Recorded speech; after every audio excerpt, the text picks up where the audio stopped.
todos, a todos. Muchísimas gracias por estar acá, por venir a compartir este panel. También quiero agradecer muy especialmente a nuestro invitado por aceptar participar. Lamentablemente Alexander Roy tuvo un percance con su auto viniendo para acá y no va a poder estar, así que bueno, pero está bien. Es importante aclararlo. Digo que estamos muy contentas porque esta mesa que denominamos Producción y Gestión de la Vida y Narrativas del Show, la pensamos desde la comisión organizadora de las jornadas, con la preocupación de entender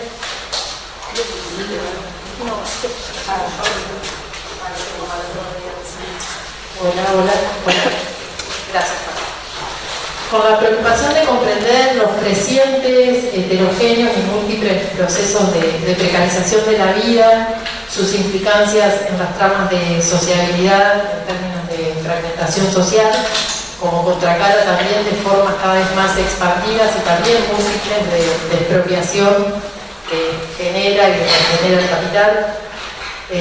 Esta mesa de alguna manera se propone pensar emergentes de esos procesos, cómo las ciencias sociales los interrogan, qué desplazamientos es necesario hacer para lograr esa comprensión, teniendo en cuenta que esa fragmentación por abajo, por un lado acelera procesos de segmentación, de brechas, de desigualdad, que no necesariamente se inscriben en clivajes de clase, sino que expresan reconfiguraciones de las expectativas que los sujetos tienen sobre el Estado, sobre el trabajo, sobre la economía, sobre la política, sobre las posibilidades de acción colectiva, en definitiva la reconfiguración de sus propios proyectos de vida.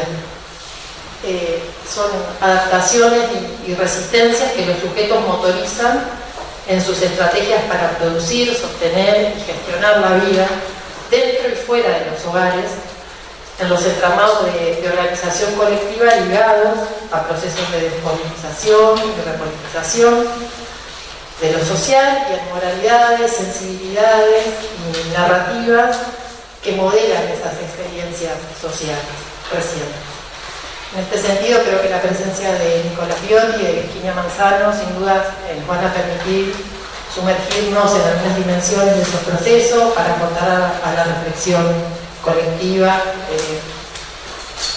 y comprender algunos de esos interrogantes. Así que un poco a partir de esta invitación que quiero presentarlos en el orden en que van a intervenir, la idea es que hagan una intervención de aproximadamente 20 minutos y luego abramos al intercambio, al diálogo, con todas las preguntas, reflexiones y aportes que también se puedan hacer de quienes vinieran a participar de esta mesa. Nicolás Viotti es licenciado en Sociología por la Universidad de Buenos Aires, doctor en Artes por la Universidad Nacional de las Artes y doctor en Antropología Social por la Universidad Federal de Río de Janeiro.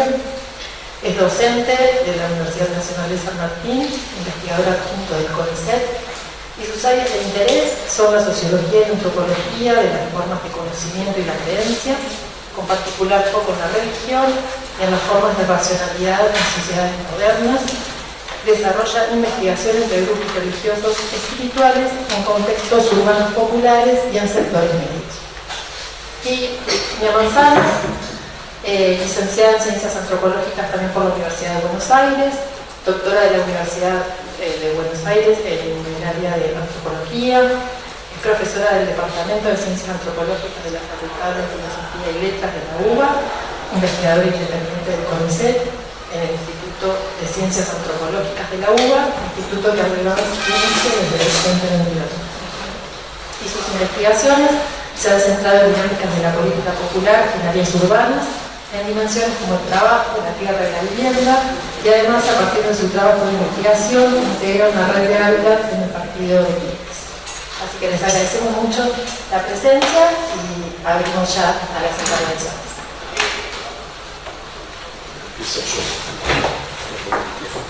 Muchas gracias primero por la invitación. Es un placer realmente estar acá y compartir con Virginia. Lamentablemente ella no puede venir.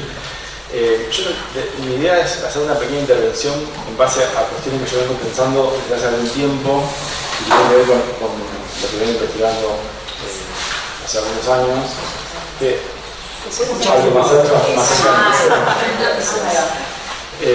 tienen que ver con las relaciones entre religión, política, economía y clase, por decirlo de algún modo.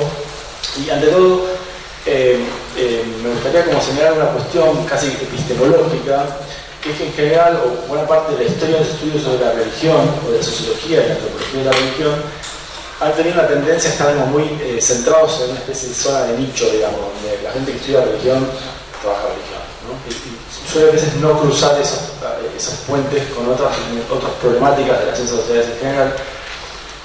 Eso ya se empezó a romper hace muchos años, pero a mí me interesa mucho ese cruce. Pero de algún modo a mí me interesa mantener algo así como lo religioso, ciertas problemáticas vinculadas a la religión, como una especie de campo de experimentación para pensar otras cosas, ¿no? Entonces, esa es un poco la aclaración que quería hacer inicialmente, porque algunas cosas que yo voy a decir tienen que ver con investigaciones sobre mundos religiosos o vinculados a prácticas de ese tipo, pero con esta salvedad de que a mí me interesa siempre ese cruce con la relación con la clase, la relación con la cultura en general, la relación con la política, la relación de parentesco, con la economía, etcétera, etcétera.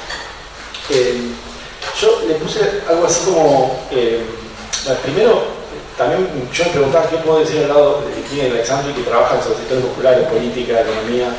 Entonces, esa aclaración que acabo de hacer tiene que ver un poco con eso, ¿no? Cubrirme un poco de lo que voy a decir. Me parece que tiene mucho que ver con otras cosas que trabajan otros colegas, pero nada, lo que yo voy a decir tiene que ver con eso, con la posibilidad de establecer un diálogo con otras cuestiones que no siempre se cruzan, digamos, ¿no?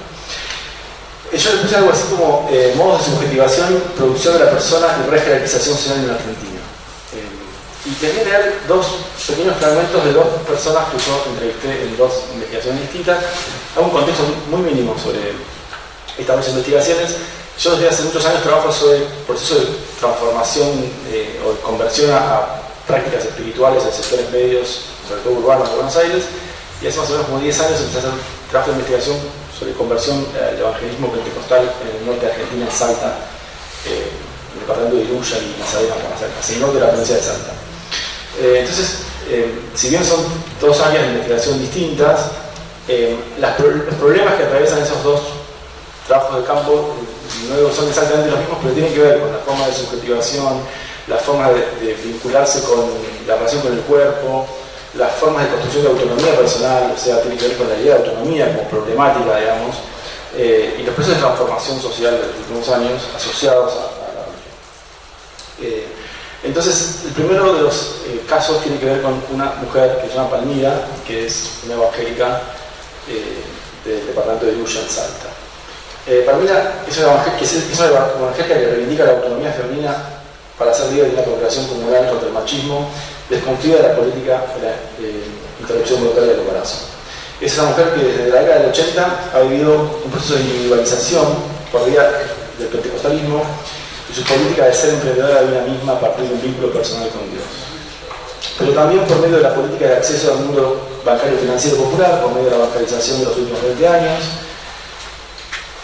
por procesos de transformación vinculados a la salud pública, o sea que hay en el departamento de Iruya hay dos hospitales, sobre todo un hospital nuevo que se hizo hace 20 años, y que eso de algún modo altera las formas más tradicionales de práctica médica, más tradicionales en esa zona, ¿no? Por ejemplo, permite que haya partos hospitalarios y entonces serán partos en la casa, pero también permite el acceso a los saberes médicos frente a una serie de saberes más vinculados a la medicina tradicional, a otras formas de producción de las relaciones con el sufrimiento y la cura. Durante la pandemia me contó teorías conspirativas del Estado argentino y el gobierno de Alberto Fernández asociado con Bill Gates y un plan para acabar con la población. Se opuso radicalmente a la ASPO con argumentos de una fuerte ofensa moral en torno al valor de la autonomía y la libertad, que para ella es sagrada. El modo de apropiarse de esa gramática del yo, bastante singular, está en conexión parcial con una gran variedad de formas no individualistas, con una concepción encantada del mundo, con relaciones de parentesco y vecindad muy fuertes, una fuerte centralidad de la comensalidad y ideas en torno a un concepto que es muy importante en ese mundo, que es la idea de fuerza, la idea de tener resistencia, y una idea de que el cuerpo es un espacio de la fuerza, que son muy propias y que, digamos, que son muy propias de ese mundo de los valles andinos del norte de Salta, que contrastan fuertemente con la idea de la autonomía del individualismo moderno. Entonces, en el caso de Palmira, que es esta mujer evangélica, ella tiene, solo una nota al pie para que se entienda un poco más, ella tiene una relación, por un lado, muy autonomizada, digamos, y muy vinculada a la reivindicación de género, digamos, porque en general las iglesias evangélicas en esa zona están dominadas por varones, y ella se toma una reivindicación de género reivindicando la experiencia personal con Dios como una experiencia que le da autoridad frente al machismo y una serie de cuestiones que ella incorpora de modo muy sui generis. Pero de algún modo, y eso quería insistir, esa autonomización, esa idea la idea de ser emprendedora de sí misma, la idea del vínculo personal con Dios, la idea de la autonomía, ese tipo de cuestiones, conviven con un montón de elementos que son propios de un tipo de configuración de la subjetividad que no es propiamente individualista, que tiene que ver con esos mundos mucho más relacionales de los mundos populares, los mundos campesinos, los mundos incluso indígenas del noreste argentino, porque básicamente buena parte de la población en esa zona se autopercibe colla, digamos, y bueno, hay toda una serie de elementos vinculados a eso, y una concepción de la familia de parentesco muy extendida. Entonces, en este caso aparece de un modo bastante claro la tensión entre un tipo de configuración más centrada en el yo y las narrativas del yo, pero en una conexión parcial con otras formas de vincularse que no son prácticamente individualistas. El segundo ejemplo. Mariela es una joven de las amplias heterogéneas clases medias urbanas de Buenos Aires, trabaja de diseñadora gráfica y dirige una pyme familiar dedicada al diseño de carteles. Es hija de inmigrantes italianos y tuvo una educación católica romana en un colegio privado suburbano de la zona oeste de Buenos Aires. Pero desde los 20 años hace yoga, medita y lee libros de autoayuda. Sigue cuentas digitales de coach, estudia astrología y viaja frecuentemente a Tras la Sierra, Córdoba, a realizar temazcales. Apoya con cierta distancia de los partidos políticos a todas las causas sociales y de género de los últimos años, pero al mismo tiempo desconfía de los subsidios del Estado y considera que la política es corrupta, que el cambio viene de uno mismo, ¿no? Uno mismo es una frase de ella. Al igual que Palmira, desconfía de la política de salud durante la pandemia y reivindica su autonomía como sagrada, pero confía en la energía y no en un Dios todopoderoso. En este caso, en el caso de Mariela, no hay un contraste tan marcado entre un mundo relacional, no individualista, y la producción de un yo, sino una constelación más intrincada entre diferentes versiones de ese individualismo, que en algún sentido tiene más que ver con la confianza en uno mismo, y en otros donde se tejen relaciones más vinculadas a una idea de lo común, que se extienden de la idea de la autonomía individual a una idea de la lucha contra la pobreza, la justicia y una vida mejor para todos. De todos modos, hay también una conexión parcial que hace de Mariela un ensamblaje que no es, por un lado, ni la caricatura declamativa de un progresismo comprometido con las causas sociales, ni tampoco una subjetividad neoliberal cerrada sobre sí misma.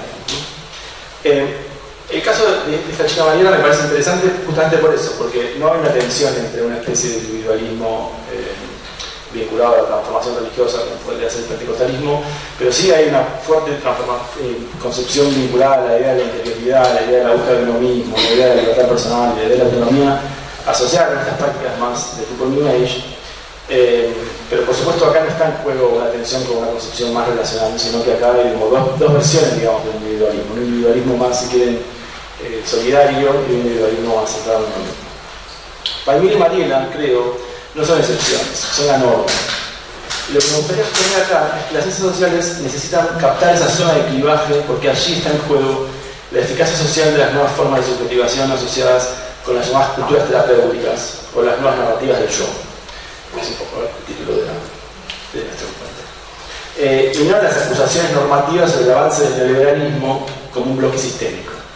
Y ese es el punto un poco de lo que yo quería traer acá para poder ir después de la discusión, que es que buena parte de las discusiones contemporáneas sobre el pentecostalismo, sobre la nueva era, y yo le diría, si quieren salir del ámbito de lo religioso, de las narrativas del yo, o lo que a veces se llama las culturas terapéuticas, hay un área de la sociología de los últimos 15 años que trabaja sobre la idea de culturas terapéuticas, que se asocia muy rápidamente a una idea individualista neoliberal o a un capitalismo contemporáneo centrado en el yo, y que muchas veces esas categorías son categorías que son más categorías de acusación moral que categorías analíticas de la sociología.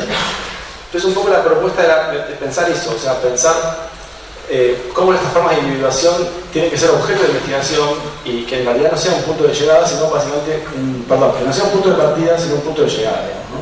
O sea, ¿qué individualización hay ahí? ¿Qué modo de subjetivación hay ahí?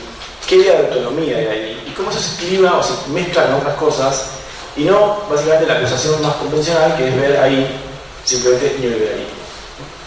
Y tal vez eso nos ayuda a repensar un poco mejor qué entendemos por neoliberalismo. Entonces, en base a estos dos relatos que mencioné recién, me gustaría plantear una serie de cuestiones. Yo hice algunas preguntas que tienen que ver con esto. Una es la idea, la conexión entre estructura social y modo de subjetivación. Que en general los trabajos sobre formas de subjetivación suelen ser muy, en la antropología en particular, pero en la sociología también, suelen estar como muy atados a microprocesos, y se pierde de vista por ahí el gran enfoque clásico de la antropología argentina, que es el enfoque sobre estructura social o sobre diferentes formas de jerarquización social. Y a mí me parece que es muy importante mantener ambas cuestiones, o sea, mantener la discusión, si quieren, micro sobre los procesos de subjetivación, pero no perder de vista una discusión con el problema más grande de la estructura, digamos. Y ustedes dirán, bueno, ¿estructura social en qué sentido? Ahora quiero decir un par de cosas sobre eso. Me parece a mí que se pueden pensar esas relaciones entre estructura, si quieren, el concepto de clase incluso, y estas formas de subjetivación. Por otro lado, hay una cuestión que es lo que decía un poquito al principio, que también hay una tradición, digamos, entre nosotros, de hiperespecialización, donde había algo así como el área de estudios sobre la religión, el área de estudios sobre la economía, el área de estudios sobre el parentesco, el área de estudios sobre la estructura social, y en general no se cruzan ese tipo de cuestiones con la política, la antropología de la estructura política. Y entonces los que trabajan en sociología o antropología política trabajan partidos políticos, movimientos sociales, etcétera, etcétera. Los que trabajan en religión trabajan en iglesias, grupos. Los que trabajan en economía trabajan cuestiones más sistemas financieros, etcétera, etcétera. Y pueden ser enfoques más sociológicos, dominantes, digamos, de arriba, o más etnográficos. No tiene que ver con el enfoque metodológico, sino tiene que ver con la idea de que nosotros estudiamos grupos corporativos de algún modo, ¿no? Y me parece que ahí también hay una discusión conceptual a hacer. Entonces, digo, primero la idea de estructura social vinculada a la idea de subjetivación, el segundo la idea de la esferización del mundo, digamos, ¿no? Y en tercer punto, para que no olvide, es esta idea de qué entendemos por individualismo, lo dije antes, ¿no? O sea, ¿qué se entiende por individualismo? ¿Qué es el individualismo? El individualismo es el individuo, es lo asocial, como quiere ser este enfoque más convencional, o el individualismo es una relación social que produce la idea de individuo. Obviamente voy por esa segunda, pero entonces ese sería como un tercer punto, ¿no? Bien, entonces, una primera cuestión vinculada a la relación entre estructura social y formas de subjetivación. Digamos, en principio uno podría decir que el concepto de clase fue un concepto fundamental para pensar la cuestión de la jerarquización social, y está clásicamente la definición de clase en el sentido más germaniano, más estructural funcionalista, que está asociada a la actividad socioprofesional, la inserción laboral, al mercado de trabajo. Esa definición de clase es una definición de clase más socioestadística, que existió y sigue existiendo. Uno podría también asumir una definición más marxista clásica. Pero digamos, esas definiciones en los últimos años han sido como más discutidas en función de concepciones más relacionales de la idea de clase, pero que se mantienen dentro de la idea de identificación, o sea, cómo las personas se autoperciben, si se autoperciben de clase media, si se autoperciben de elites, si se autoperciben de sectores populares, que tiene que ver mucho con la idea de identificación. Y ahí insisto que la idea de identificación, el problema de identidad no es el problema de la noción de persona, digamos, o la idea de subjetivación, o la idea, si quieren, de una definición más sociocosmológica de la clase. Y me parece a mí que justamente una definición más sociocosmológica de la clase implica asumir que hay distribuciones desiguales en los modos de subjetivación. O sea, que a cada grupo social no es que le corresponde directamente un tipo de subjetivación específico, pero hay un tipo de distribución casi te diría estadística, donde es mucho más común encontrar modos de relacionabilidad en la forma de producción de subjetividad en mundos campesinos, en mundos indígenas, en mundos rurales, en mundos de sectores populares urbanos, que en sectores medios. Y esto trata incluso de discutir con la idea de cultura de clase, que es un tipo de atribución de rasgos culturales a un grupo social. Entonces, mi planteo tiene que ver con ciertos enfoques que yo aprendí, digamos, cuando hacía el doctorado, que tiene que ver con los trabajos de Luis Fernando Díaz Duarte, la obra de Dumont, y ciertos enfoques que, por ejemplo, en Argentina trabajó Pablo Semán, de asumir que las relaciones entre clases, o Clara Fonseca, también si quieren otra autora que ha pensado ese tipo de cuestiones, que piensan las ideas, digamos, las configuraciones de persona, de subjetivación, están parcialmente relacionadas a grupos de clase, pero no son exclusivos del grupo de clase. Pero de algún modo pensarlos en relación al grupo de clase permite pensar contrastivamente. Y esa es una palabra clave porque pensar contrastivamente no es pensar rasgos culturales de un grupo social, sino pensar que esa ficción sociológica, ficción etnográfica es una construcción de contraste. Para dar un ejemplo de eso, digamos, el psicoanálisis existe en Argentina en todos lados, pero sobre todo en sectores medios uno encuentra personas que frecuentan psicoanalistas, lo que no quiere decir que sea exclusivo de los sectores medios, y si uno quiere encontrar no sé, la devoción de Gauchito Gil, por supuesto está por todos lados, pero sobre todo mucho más distribuida socialmente en el sector popular. Para dar un ejemplo, simplemente. Entonces, esta cuestión de pensar los modos de subjetivación asociados a la estructura social o a la configuración de jerarquización social, me parece que es importante, y es importante para un diálogo de sociología y antropología también. O sea, en general, la antropología ha tendido, con buenas razones, a reivindicar el trabajo etnográfico, y la sociología muchas veces ha quedado también en las definiciones muy rápidas entre relaciones entre clases, y me parece que ese diálogo es fundamental. Pensar comparativamente, pensar los trabajos sobre religión, sobre política, sobre prácticas económicas transversalmente, comparativamente, comparar etnografías, producir un tipo de teoría de segundo orden que compara etnografías buscando algún tipo de regularidad en grupos sociales. Me parece que es un trabajo que se está empezando a hacer en los últimos años y que es muy importante para pensar esta distribución. Segundo punto, digamos, la idea de la subjetivación y lo que decía antes. O sea, me parece fundamental pensar el individualismo no como una categoría normativa, no como algo que se usa para acusar prácticas que serían como asociales, sino todo lo contrario. O sea, para producir individuos se necesitan relaciones sociales. Y esas relaciones sociales suponen mediaciones, suponen materialidades, suponen relaciones con lo humano, suponen relaciones con una entidad como Dios, suponen relaciones con la exterioridad, suponen relaciones entre cuerpo, alma, mente. Hay una teoría de la subjetividad que es una teoría racional, digamos, ¿no? Y en todo caso, uno podrá ver después si ese tipo de configuración es una configuración que puede asociarse a una concepción más neoliberal, más individualista, o lo que fuere, pero es algo a investigar, digamos, ¿no? Me parece que hay un problema muchas veces en las definiciones muy aéreas sobre el problema del neoliberalismo y la subjetividad neoliberal, que en general suelen ser enfoques asociados a, y pienso sobre todo acá en los trabajos sobre el coaching, perdón, en las llamadas culturas, no sé, el coaching ontológico, las prácticas de meditación, la astrología, no sé, cosas que a mí me interesan personalmente, pero que fueron básicamente las mismas acusaciones que hicieron sobre el pentecostalismo hace 20 años, y suelen ser como análisis desde arriba, digamos, se centran como en las definiciones muy abstractas sobre lo que estaría en juego ahí y muy poca investigación sobre cuáles son los efectos sociales cotidianos de ese tipo de cuestiones. Y me parece que es muy importante eso, o sea, analizar los efectos sociales de ese tipo de cuestiones y, como decía al principio, en el caso de Mariela y en el caso de Pamela, cómo eso se combina, digamos, cómo eso se articula en la experiencia cotidiana para ver de algún modo cómo estos procesos de autonomización son pequeños enemigos, digamos, porque muchas veces no son totales, o sea, no colonizan toda la experiencia cotidiana. Y me parece que la cuestión de lo cotidiano es un tema fundamental, que es también un poco otro de los títulos de nuestro encuentro. Lo cotidiano, si quieren pensarlo etnográficamente, puede ser, está muy bien, digamos, me parece que la etnografía está clásicamente asociada al cotidiano. Pero muchas veces muchos sociólogos no piensan etnográficamente, pero sí tienen enfoque sobre lo cotidiano, y me parece que la perspectiva es importante, o sea, la intención de pensar este tipo de prácticas, este tipo de ideas en sus efectos, y no solo en las esferas de práctica, digamos, las esferas institucionales de lo que ocurre, ¿no? Piensen, por ejemplo, no sé, el grupo evangélico no es solo la iglesia evangélica lo importante, sino cómo eso afecta la vida cotidiana de las personas, cómo transforma las concepciones del cuerpo, cómo transforma las formas de pensar la realidad, cómo transforma el sueño, cómo transforma un montón de experiencias que son supuestamente muy íntimas, pero que son muy públicas. Ni que hablar de estas prácticas de tipo novela, ni que hablar de prácticas económicas, de prácticas políticas, que uno podría decir exactamente lo mismo que todo lo que estoy diciendo acá sobre la religión. Y bueno, la compañía se va a entender sobre eso, pero me parece que ahí hay un punto fundamental. Y para cerrar, básicamente, me parece que justamente muchas veces este problema de las culturas terapéuticas o de las formas de subjetivación llamadas neoliberales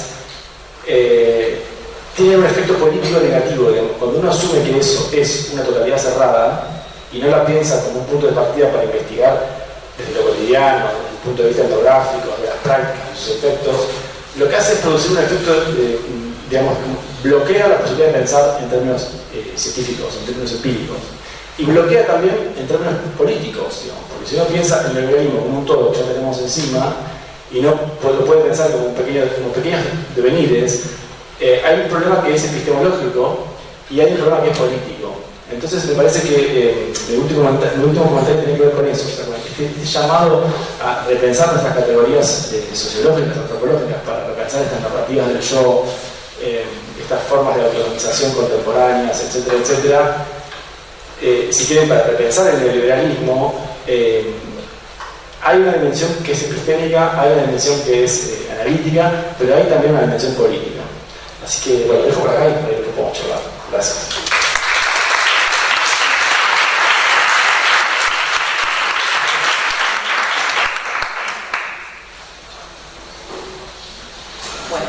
Hola a todas, todes, buenas tardes. Bueno, en primer lugar agradecerle a Vito y a los organizadores de la jornada por esta invitación, también a todos ustedes por estar acá. Fue un año particular para la universidad y poder estar hoy charlando y pensando juntos a lo largo de todo el día que estuve en mesas y ahora me parece algo sumamente importante de destacar también. Y también la posibilidad de estar con Nicolás, porque voy a abordar un tema que siempre de algún modo fue quedando en los bordes de mi investigación, ¿no? El trabajo, entrar como más de lleno en las narrativas o en los relatos de sí mismos y cómo eso se gestiona dentro de un movimiento social.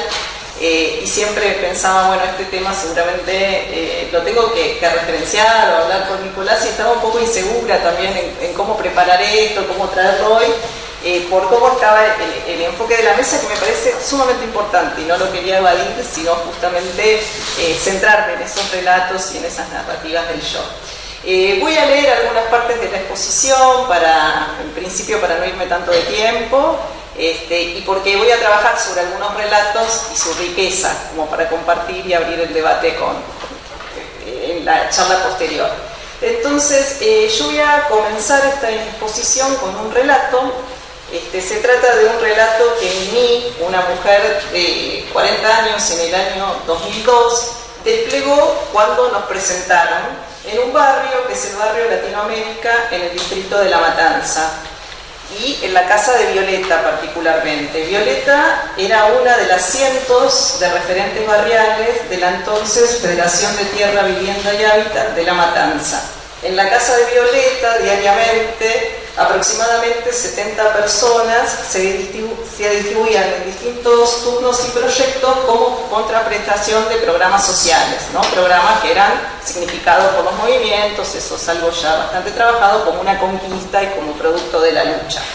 Entre los proyectos estaba copa de leche, manualidades, una huerta comunitaria, una carpintería y el pañol de herramientas que utilizaban 3 cuadrillas que recorrían el barrio para limpiar las calles de tierra y las zanjas que las bordeaban. El barrio Latinoamérica surgió como parte de una ocupación de tierras en la década de 1980. Violeta llegó allí porque no pudo afrontar un alquiler en Ramos Mejía, en un lugar más céntrico, y su esposo consigue pagar un terreno a través de un compañero de trabajo en esa ocupación, en ese barrio que se estaba iniciando su proceso de autoconstrucción. Una vez instalados allí, en 1988, atraviesan la gran crisis de hiperinflación. A un año de estar allí en 1989. Por su condición, la condición de la familia de Violeta, que estaban categorizados como de alta vulnerabilidad, porque tenían 4 hijos pequeños y el estado de su vivienda era sumamente precario, se contactan trabajadores sociales del entonces Programa País en la provincia de Buenos Aires, y así fue como Violeta dice que empieza su vinculación con ese mundo de la política. Ella pasa a ser coordinadora de un grupo país de familias que realizaban compras comunitarias e intentaron poner en funcionamiento un microemprendimiento de marroquinería. Posteriormente, coordinadores o promotores del ente del conurbano bonaerense vuelven a esos barrios para trabajar a partir de lo que había quedado del programa País, y ahí se va fortaleciendo el liderazgo de Violeta en el asentamiento de Latinoamérica. Comienza tempranamente a participar de la red de barrios en 1995, que comenzarán a organizar a los desocupados en La Matanza, van a darle forma a la FTV en 1988, y lo que plantea Violeta es que a partir de esos procesos ella va incorporando otras maneras de pensarse en el mundo, aprender a luchar, a clarificar objetivos, a ayudar a sus vecinos. En ese entorno, en el entorno de la casa de Violeta, es donde me presenta Mimi, que es una de las 70 personas que diariamente iba a su casa, y apenas me conoce, Mimi organiza su presentación en este relato. Yo vivo en el barrio El Futuro, a 10 cuadras de acá, y yo trabajo con Violeta desde hace 2 años, desde que empezaron las primeras tandas del plan.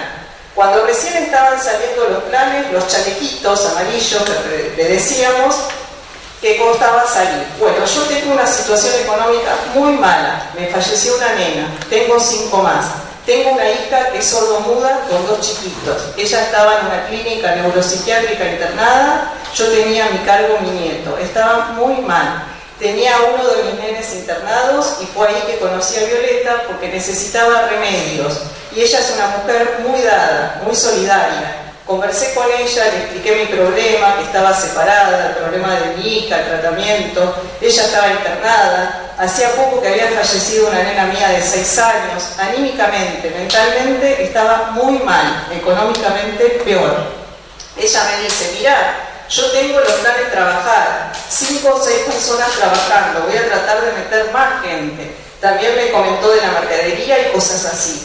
Y un día que había llovido y estaba lleno de agua y barro, se aparece ella en mi casa con botas con una de sus hijas preguntando por mi casilla. Y me dijo, mira, el lunes comenzás a trabajar conmigo, te salió el plan trabajar. Y yo re contenta, y comencé a trabajar con ella y desde ahí comencé a trabajar con los planes, tratando de sobrevivir como puedo. Aparte de eso, yo soy una mujer que camino mucho. En otro lado me dan una bolsa de mercadería, además ando cirugiando, ahora a la tarde trabajo con esto y a la mañana me voy a cirugiar al mercado central. El relato de Mimi, retomando las palabras del antropólogo Didier Fassin, se define por una argumentación patética que pone en escena la incorporación de la miseria. Una argumentación que encadena de manera vívida la selección de una serie de infortunios y fragmentos dramáticos de la vida que resultan en dolor anímico y privación material. En su relato también incorpora pruebas para demostrar que es merecedora de esa ayuda, como su voluntad para sobrevivir, que se manifiesta en caminar mucho para recibir mercaderías y en cirugiar durante las horas que no tiene ocupadas por el trabajo en el plan. La narración de infortunio fundamenta sus requerimientos y sus demandas en un intento de convencer, a través de la conmoción, a quienes interpreta capaces de proporcionar esa ayuda. A partir de esa narración de sí misma, que incorpora distintas dimensiones de su modo de vida, se fundó una relación perdurable en el tiempo con Violeta. En la configuración de esa relación resulta tan relevante quien desarrolla esa narración como aquel que escucha y sobre todo que responde frente a esos requerimientos. En este caso, Violeta escuchó ese relato y movilizó distintas respuestas para solucionar algunos de los problemas expuestos por Mimi, como acercarle la medicina solicitada, inscribirla como aspirante a un programa social y entregarle mercaderías.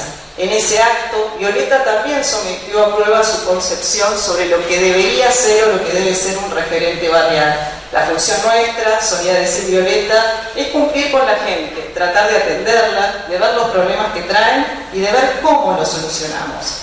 El ejercicio de esa relación se encuentra asociado a una serie de valores que fueron reconocidos por Mimi, como la solidaridad, la proximidad y el compromiso. El relato de Mimi fue uno entre los cientos relatos similares que escuché a lo largo de mi trabajo de campo en grupos barriales inscritos en las 2 organizaciones que hacia el 2002 yo seguía en La Matanza y tenía gran gravitación, como eran la Federación de Tierra, Vivienda y Hábitat y la Corriente Clasista y Combativa, en los años dramáticos de la crisis de 2001-2002. Si en las sedes centrales de esas organizaciones había recorridos pautados para periodistas, investigadores, estudiantes y delegaciones de otros movimientos sociales que deseaban conocer la experiencia piquetera y un relato asociado al simbolismo de la lucha y de la fuerza en las calles, a la par de ese relato y casi con la misma importancia, se estructuraban los relatos como los de Vimí, narrados con una economía precisa de palabras y de tiempo, que frecuentemente movilizaban como prueba testimonial marcas corporales, tales como cicatrices, heridas de armas de fuego, cuchillos, pérdidas de miembros en las manos, cegueras progresivas, tatuajes con el rostro de nombres de parientes asesinados o amigos asesinados, intervenciones quirúrgicas con múltiples efectos, dificultades respiratorias que me manifestaban en el habla. Al comienzo de mi investigación, escuchar esos relatos representaba una preocupación ética y metodológica. Reflexioné entonces sobre cuestiones más clásicas que hacen al trabajo de campo antropológico, por ejemplo, la conveniencia o no de grabar esas entrevistas, fundamentalmente porque en varias oportunidades a quienes entrevistaba irrumpían en llanto, ¿no? Y en profundo momento de dolor y angustia, la demarcación de la tarea del antropólogo respecto de otras profesiones, que en este caso no me asociaban con una trabajadora social, que es muy frecuente en los trabajos de campo antropológico, sino con una psicóloga, ¿no?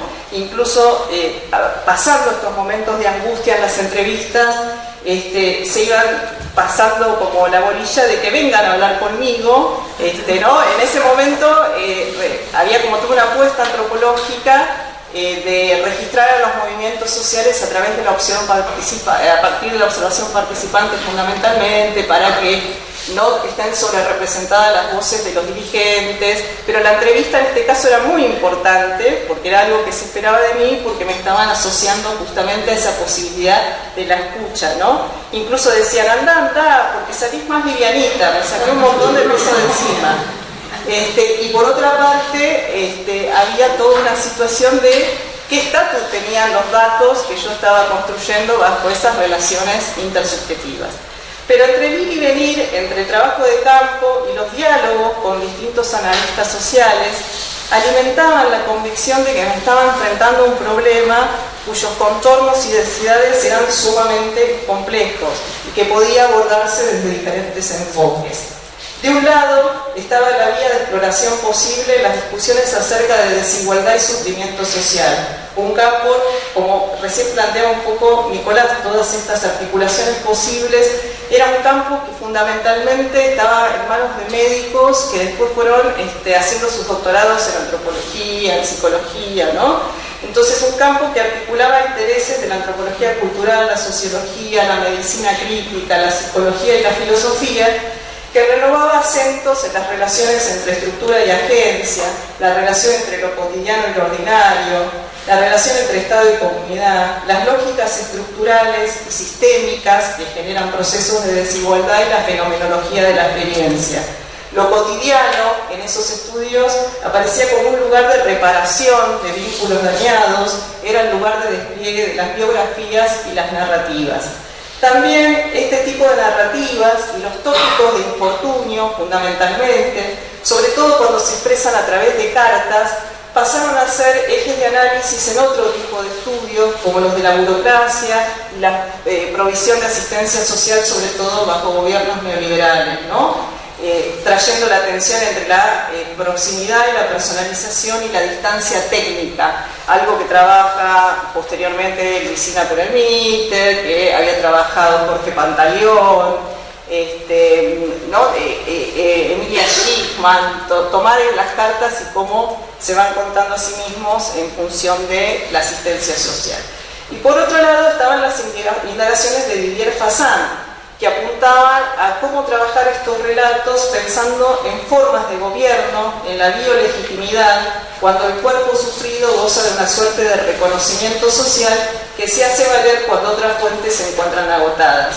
Estas reflexiones, las de Fassin, se desprendían del análisis de un corpus de cartas dirigidas a la Dirección Departamental de Asuntos Sanitarios en un barrio de la periferia de París, con motivo de la puesta en práctica de un fondo de urgencia social cuyo objetivo era dar respuesta al movimiento de desempleados y precarios. Ese análisis le permite a Fasan identificar la estructuración de una argumentación patética mediante la cual los solicitantes se contaban a sí mismos, revelaban su desamparo y presentaban los signos más demostrativos de su deterioro físico para certificar extrema necesidad material y convencer de ese modo a la comisión gubernamental para que le entregue un subsidio. Para Fasan, la posibilidad de expresar las demandas en términos de necesidad, compasión y mérito dan cuenta de un régimen de obligación que une a este sector de la población con el Estado más que un régimen de derecho. De este modo, exponer la vida en sus mínimos detalles frente a los representantes o expertos del Estado funcionaba como un aval moral para merecer la generosidad pública, ¿no? Desde la perspectiva de Fasan y desde los modos de gobierno. Ahora bien, las situaciones que yo estaba siguiendo, aunque los relatos pudieran tener algunos de estos rasgos, se gestaban en otro tipo de relaciones, eran otros los actores los que gestionaban esos relatos, quienes escuchaban, quienes procuraban generar soluciones, y por otra parte estaban involucrados los recursos esenciales para la vida y para la supervivencia, pero la relación no se votaba allí. Algunas personas eran reconocidas dentro de los movimientos sociales por su especialización para escuchar este tipo de relatos y buscar soluciones frente a los mismos. Era una tarea que fundamentalmente recaía en mujeres dentro de los movimientos de desocupados y mujeres que también relataban inflexiones en su vida, cuando dejan el espacio doméstico para consagrarse el espacio público. Acá no tengo tiempo para trabajar los relatos y las biografías de mujeres líderes de la CCC, de la FTB y de otras organizaciones que por lo general relatan su paso a la esfera pública, si vale esta distinción entre doméstico y público, pero el relato de cuando empiezan a hablar en público, cuando empiezan a dedicar su vida al movimiento, generalmente se aparece como una identificación y como una revelación. Es una enfermedad, algo que las dejaba postradas, un proceso de una operación que salió mal y pasaron días en coma, y la vuelta en sí era repensar toda la biografía, ¿no? Entonces eso es muy común en todos los relatos biográficos de estas mujeres, que eran las que estaban encargadas en los movimientos sociales y especializadas para escuchar y para poder ofrecer solución a este tipo de relatos, ¿no? Por otro lado, obviamente estaban en juego los recursos, porque hay una parte de esa escucha que tenía que ver en muchos movimientos sociales en el año 2000, 2002, 2003, 2004, con que puedan ser reconocidos dentro de las reglas del movimiento como prioridades, ¿no? Nosotros sabemos que la lucha era una práctica social, era un proceso de confrontación con el Estado, pero también era un criterio dentro de los movimientos sociales para la reasignación de recursos, algo que han trabajado mucho mis colegas. Entonces, justamente poder ser reconocido dentro de los movimientos, dentro de la categoría de prioridades, era poder limitar la participación en la lucha, ir a cortes de ruta, etcétera, y que eso no quede mal a los ojos del movimiento en la asignación de recursos, ¿no? Por lo general, las prioridades dentro de los movimientos eran enfermos, ancianos, personas con capacidades diferentes, mujeres embarazadas, solas o con hijos muy pequeños, ¿no? En cierto sentido, entonces, este reclamo de ser prioridad dentro de un movimiento frente a los demás y tener el derecho a no movilizarse por el recurso temporalmente, eran personas como Adelina, en el caso de la CCC, quien escuchaba, ¿no?, todas las argumentaciones de por qué no se podían movilizar. Entonces era muy común en todas las sedes de los movimientos sociales que se formara una hilera donde las personas iban a exponer por qué no podían movilizarse y argumentaban eso con certificados médicos fundamentalmente, ¿no? Entonces, en ese vínculo era el cuerpo, de nuevo, enfermo y sufrido, el que otorgaba la posibilidad de reconocimiento, evitando cumplir con toda esta normativa asociada a la lucha, ¿no? Como les decía, solían acompañar relatos con certificados médicos, órdenes de tratamiento o incluso a veces con trabajos eventuales, ¿no?, con la promesa que esos, una vez finalizada la changa, volvían a las rutinas del movimiento. Entonces, más allá de las certificaciones, el reconocimiento terminaba recayendo en la confianza personal, en que esto iba a ser algo transitorio, en el conocimiento mutuo. Pero al mismo tiempo, lo que generaba estas personas especializadas en los movimientos no eran los expertos o los profesionales que trabaja Fasan para el caso de París, ¿no? En estas formas de gobierno, en la pluralidad de formas de gobierno. No era simplemente un dispositivo de gobierno, de regulación lo que estaba ahí, sino también era reconocer estos padecimientos. No era solamente una forma de gestión neoliberal de esas poblaciones, sino que a través del consejo o la guía trataban de alguna manera conducir esa conducta, dar respuesta a esos relatos para ir alcanzando de alguna manera alivio en ese contexto. No sé si bienestar lo voy a referir después para el movimiento Tupac Amaru, pero era alivio, reencauzarlas, que se protejan, evitar peligros. Lo mismo que esta guía o consejo también se hacía con los grupos de autodefensa y seguridad en los piquetes, ¿no? Era evitar que se consuma alcohol, reducción de daños ese día, que no se consuman sustancias psicoactivas, las peleas entre los grupos, ¿no? Era contener eso, encauzar, darle un marco a esas conductas. Pero Mimi y todas las compañeras de Mimi y todas las personas, las mujeres sobre todo que participaban en movimientos sociales, este tipo de relatos también era parte de la estructuración de las relaciones cotidianas, las 4 horas de trabajo, de contraprestación, que por lo general estaban atravesadas por la comensalidad, porque muchas de ellas participaban en copas de leche, o también cuando terminaban sus labores había un momento donde compartían alimentos, ¿no? y se generaban charlas, que eran de las que participé en cientos de oportunidades, porque mi trabajo de campo también estaba muy cercano al grupo de mujeres que trabajaban. Siempre se referían al momento de la contraprestación en un programa social como el momento de su desahogo, de su distracción, como el momento del aprendizaje, como el momento de estar con otros frente al tedio, al aburrimiento y a la depresión, ¿no? Acá no voy a citar todos los testimonios, pero van en esa dirección.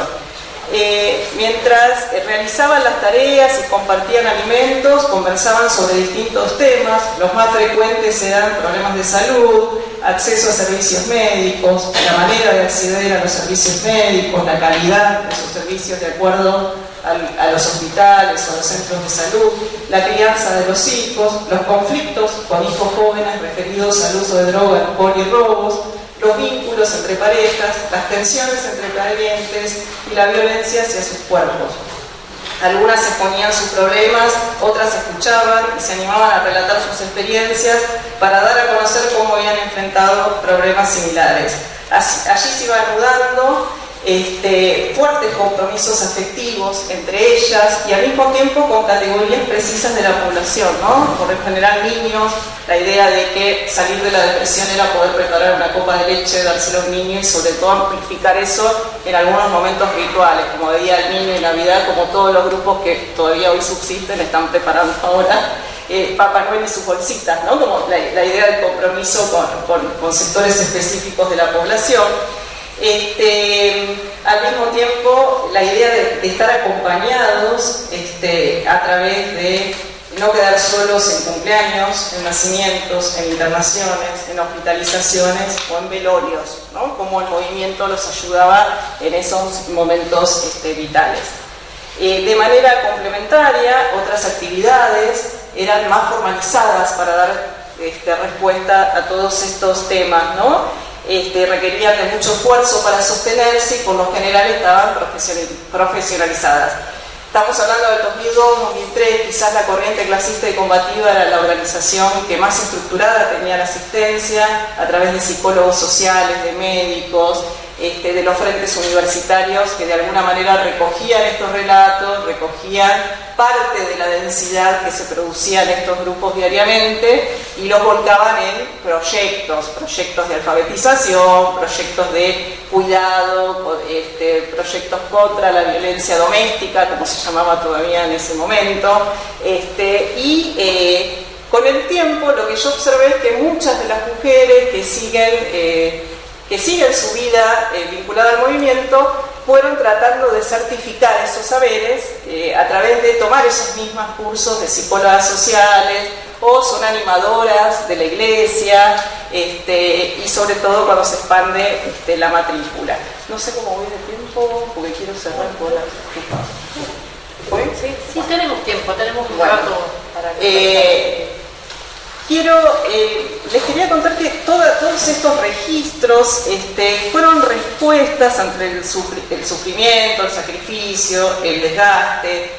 Los jóvenes, sobre todo los jóvenes de la batucada, se referían, en el caso de la CCC, a este vínculo con estas personas o dentro de las organizaciones como las personas que los ayudaron a rescatarse o a zafar, ¿no?, de situaciones complicadas para su vida.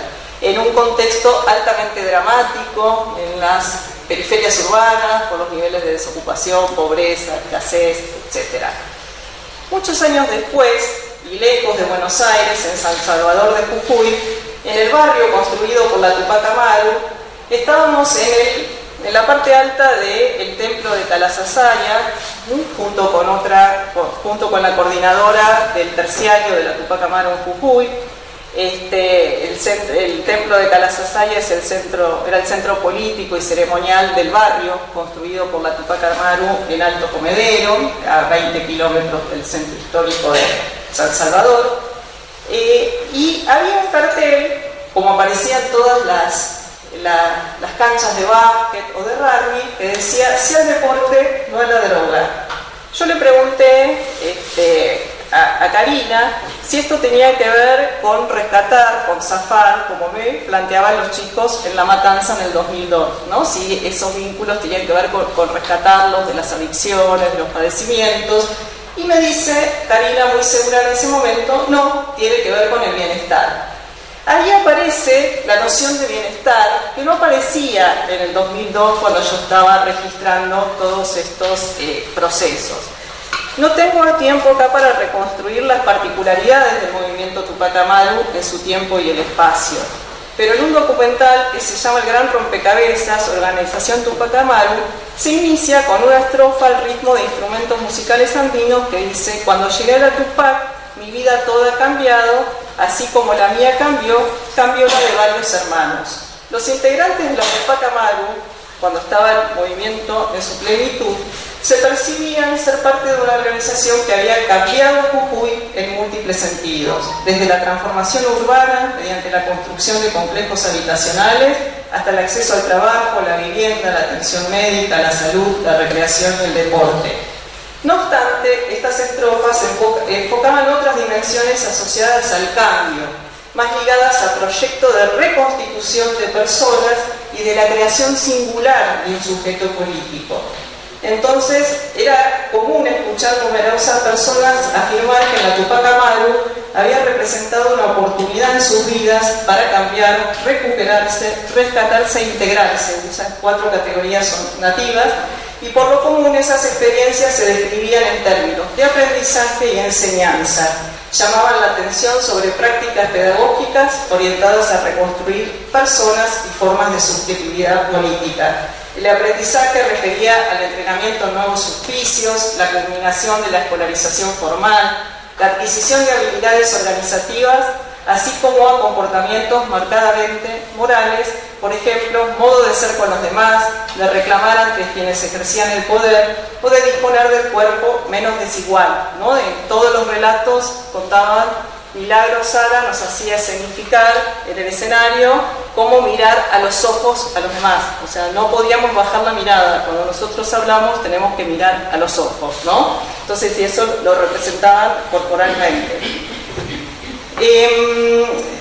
Un punto de partida de estos proyectos de reconstitución de personas eran las copas de leche. Las copas de leche en la Tupac Amaru ya no tenían que ver con el momento de escasez y de provisión solo de alimentos, ¿no? Sino que era la puerta de entrada al movimiento, a partir de la cual después se iban desplazando hacia otros lugares. Por eso, para ir cerrando la exposición, quisiera traer otro relato. Este es el de Lucy, que es una mujer que en el 2016 tenía 37 años. Según ella me contaba, su pareja ejercía violencia física sistemática sobre ella, y en una de las golpizas fue la causal de la pérdida de su segundo embarazo. Por eso se escapa y se vuelve a su casa natal con sus padres. Cuando ella denuncia judicialmente a su pareja, entra en un ataque de nervios porque en una oficina judicial ve que el abogado que la está representando a ella estaba de algún modo abrazado con el abogado de su pareja y se da cuenta que algo no funciona y se angustia mucho y sale llorando por la calle. Y cuando se encuentra a su tío en la calle y ella estaba llorando, el tío le dice: anda a consultar con los abogados de la Tupac Amaru, ¿no? Y ahí es donde ella entra a la organización. Y ella relata su llegada y su permanencia a la Tupac Amaru del siguiente modo: llegué, no era la sede como es ahora, era una casa más chiquitita. Y me encontré con Laurita y le dije: yo quiero hablar con Milagro, le digo. Milagro te va a ayudar, me dijo Laurita, pero vos tendrías que recuperarte. ¿Sabés qué podés hacer? Vení a la Tupac, armate una copa de leche, trabajá con los chicos, escuchá la historia de la gente, que eso te va a hacer bien. ¿Qué es lo que tengo que hacer?, le pregunté. Y ahí supe que tenía que armar un grupo de gente que quiera trabajar conmigo para darles un té a los chicos, armarles bollitos o facturas. Me gustó la idea. Ya me olvidé que había ido por un abogado nomás. Empecé a hablar, a buscar gente. Les preguntaba si les gustaba trabajar, hacer té para los chicos, hacer bollitos. Cuando iba a la reunión de delegados había un ambiente muy lindo. Se separaban los grupitos de amistades, nos recibían a la mañana. Todos los delegados nos preparábamos té, hacíamos bollo, tortilla, acomodábamos mercadería y a veces nos quedábamos todo el día, presentábamos proyectos para ver qué se podía hacer, qué hacía falta en los barrios. A veces nos quedábamos todo el día y cocinábamos. Era un grupo muy unido, un grupo de delegados muy unidos. Me gustó muchísimo y la que me acompañó muchísimo fue mi mamá. Se sentía viva porque había fallecido mi abuelo y se sentía sola. No venía alguien y me decía: no vino a la copa, anda a buscarlo, Lucy. No vinieron los Condorí, qué raro, anda a buscarlos. Anotábamos quién venía, gente mayor, los abuelos, íbamos a buscarlos, les llevábamos la jarrita. Muy linda experiencia, y trabajando empezaron los proyectos de polideportivos, canchas, piletas, la sede, que vamos a tener una sede linda. Estábamos muy contenidos. Después surgió el trabajo del río y se le dio prioridad a los delegados, etc. Estaba muy contenida, el grupo era muy lindo, me sentí muy fortalecida. En el relato de Lucy, la noción de contención, o en sus propias palabras, me sentía muy contenida, remite a diversas dimensiones de los procesos más deliberados de reconstitución de personas, un proyecto colectivo, ¿no?, a través de múltiples prácticas, y el aspecto más afectivo de las subjetividades. En primer lugar, el reconocimiento y la comprensión de la persona que representaba la Tupac Amaru de la situación emotiva de Lucy, y consecuentemente el consejo y la guía para que pusiera en funcionamiento la copa de leche. En segundo lugar, la copa de leche como contexto para la reconstitución de las personas como sujeto afectivo.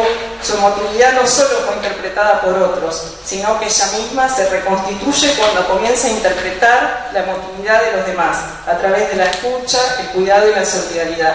En tercer lugar, la copa de leche como marco de contención instituye compromisos vinculantes que ligan a la persona y la integran a múltiples relaciones, entre estas a la figura de Milagro, a otros compañeros con los que se fortalecen lazos de amistad y cooperación, a distintas partes de la sociedad jujeña, especialmente a categorías más específicas, eso es muy parecido a la matanza también, como de la población como niños y ancianos.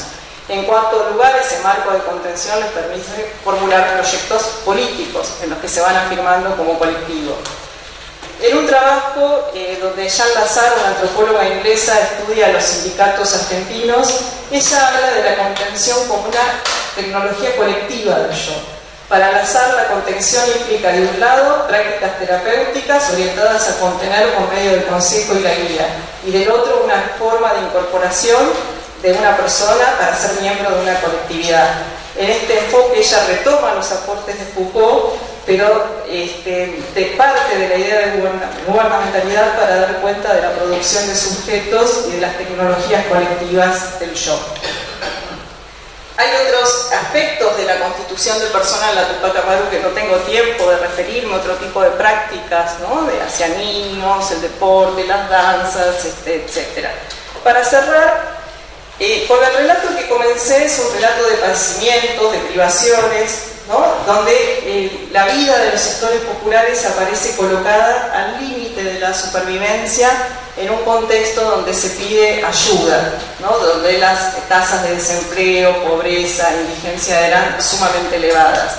Un relato que seguramente confrontarían otros referentes, como Graciela, de la Red de Hábitat de Quilmes, donde se irrita por ese tipo de relatos porque dicen: la vida mía es una vida de pobre, pero no está sumida en la miseria, tengo libros, tengo relaciones, etc. ¿Por qué? Porque Graciela, en realidad, esta referente de Quilmes, está peleando para desarmar clasificaciones que pesan sobre los sectores populares urbanos como meros cuerpos, objeto de políticas, despojados de su cualidad de sujetos afectivos y de conocimientos.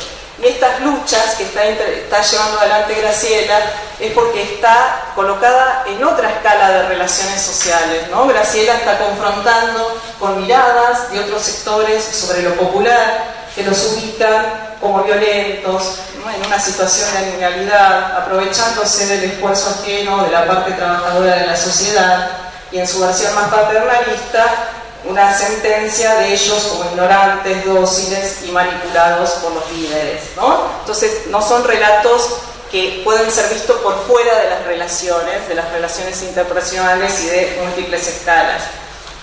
En función igual de ello, recupero el valor de todos estos relatos de sí mismos, el valor analítico y político, porque abren caminos para desentrañar prácticas de encuentro a través de las cuales se generan afectos, se cultivan otras formas de agencia, de subjetividad y se experimentan otros modos de ser y vivir juntos.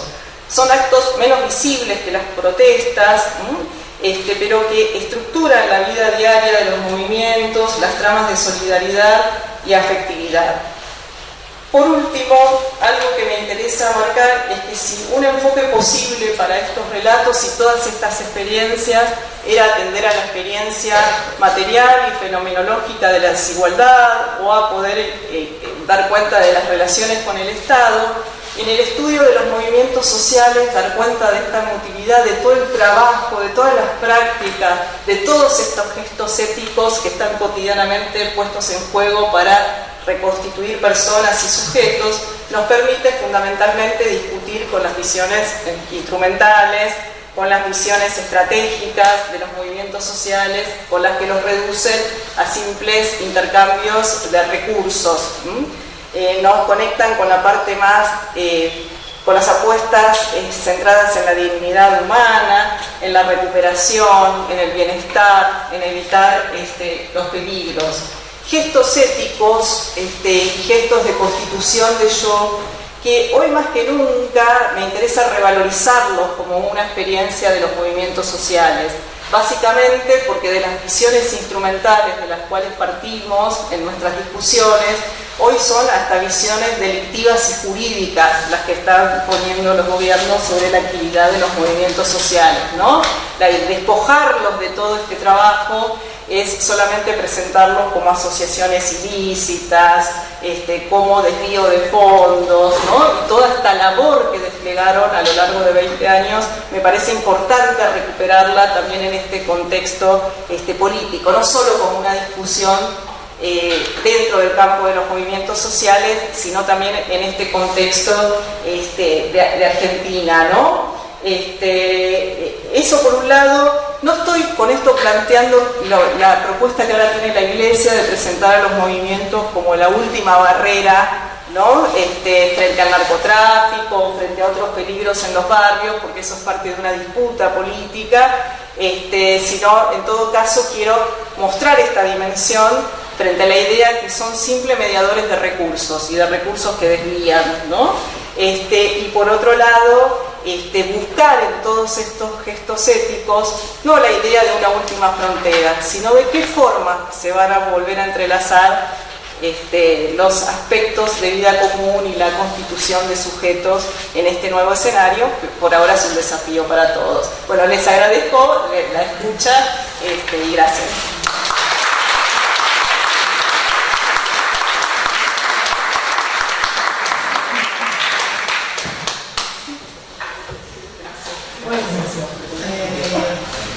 Teníamos más tiempo porque no teníamos un ponente menos, así que nos dimos una licencia, así podíamos escuchar los relatos en toda su extensión.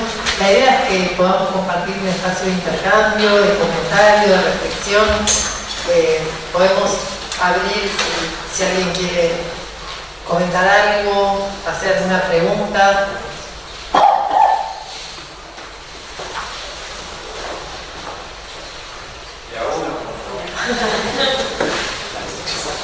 No, yo puedo hacerlo desde acá, ¿no? O sea, no hay problema. Y es que estudio letras en esta facultad. ¿Se escucha? Está apagado. Perdón.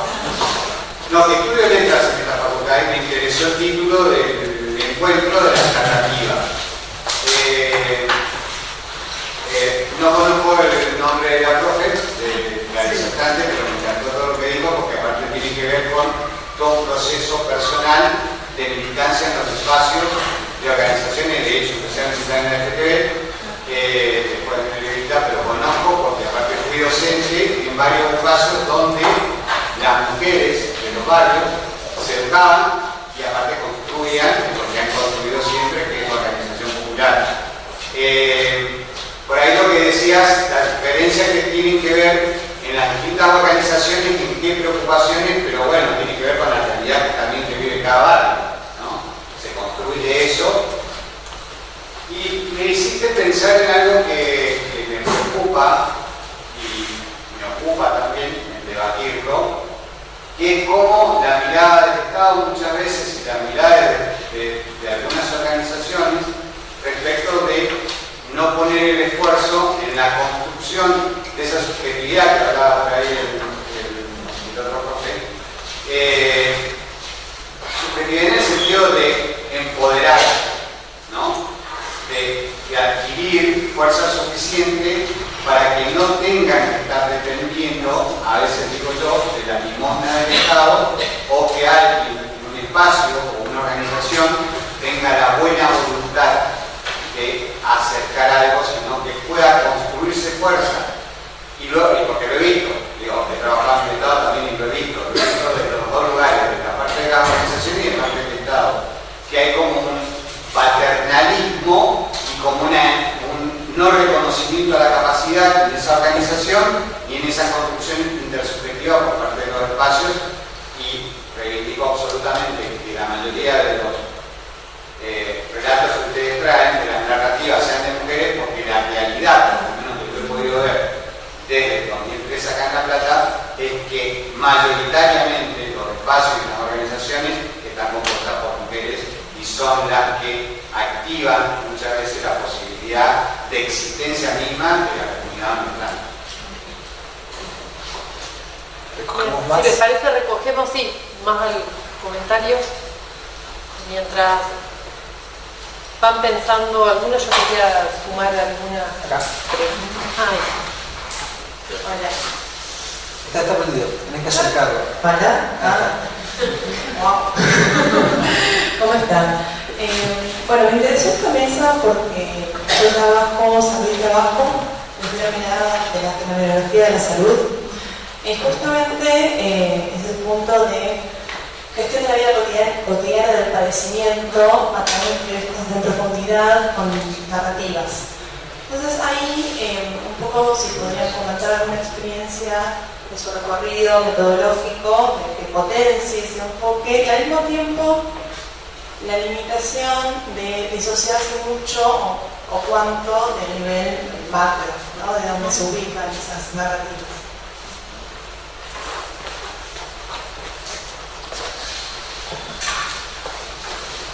Buenas, ¿cómo andan? Bueno, interesantísimas las exposiciones. Yo quería, estaba curiosa, digamos, de preguntarle por un lado de Nicolás respecto de cuáles son, si pudiste identificar en tu trabajo de campo, cuáles son las formas de vida colectiva que se dan en este tipo de trayectorias como las que relataste. Y para Virginia, algo que por ahí tiene que ver con lo que reconstruyó Nicolás, ¿cuáles son las los sentidos de lo religioso, qué vínculos con la vida religiosa aparecen en esas formas de politicidad, de vida colectiva que bueno, que vos venís trabajando ya hace largo tiempo. Eso. Bueno, muchísimas gracias a los dos por las exposiciones, me encantaron. Y quería hacerles, me gustó la perspectiva de Nicolás, la idea de cómo el instrumento de la narrativa te permite complejizar las miradas más chatas desde las diferentes subdisciplinas. Adhiero completamente a esta entrada desde alguna de las puertas posibles. Ya sabemos que convivimos con sociologías hiperespecializadas, pero esta mirada que nos permite entrar desde un lugar y tener una perspectiva amplia me parece central. Te quería preguntar en qué etnografías de segundo orden estás pensando para comparar, pero así como concretamente con nombre y apellido.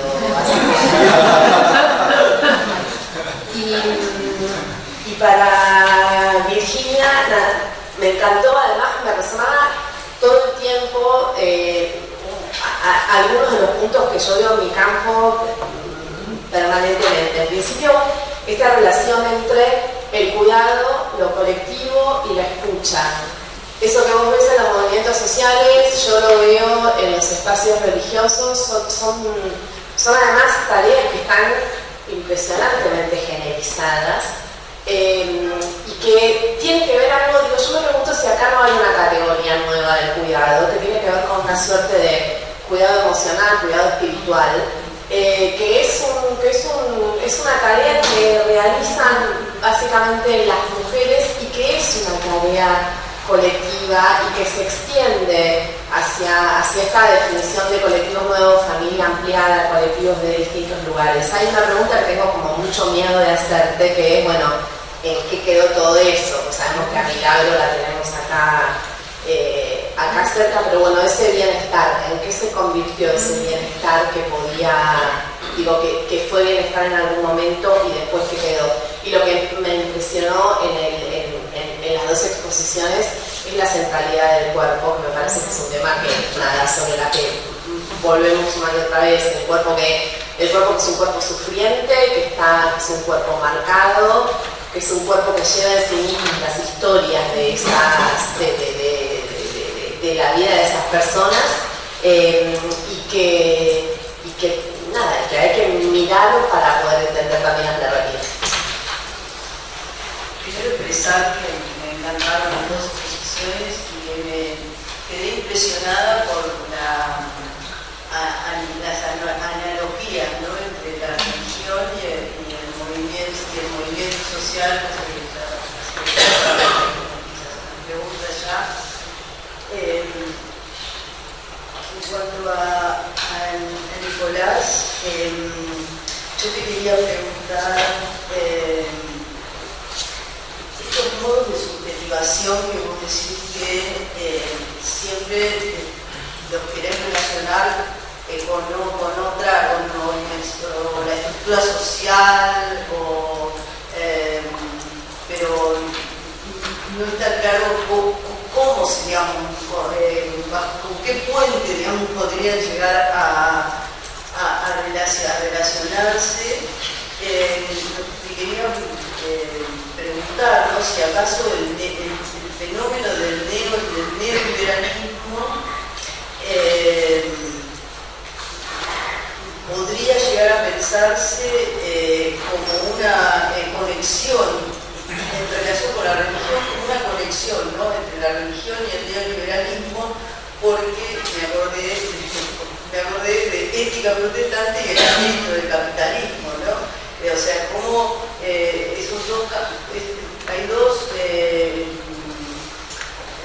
fenómenos, digamos, que se atraen mutuamente, la famosa actividad electiva, porque la verdad es que realmente es un gran aporte para complejizar el tema del individualismo y el discurso, ¿no?, de la autonomía, que uno lo piensa en términos de lo que dejó el neoliberalismo, y en cambio hay también otras cosas que tienen que ver con otros procesos, con otros otros desarrollos, pero que justamente se vinculan o se cruzan, ¿no? Como Max Weber pensó que la religión se cruzaba con el capitalismo, con la economía, bueno, eso es lo que se me creó.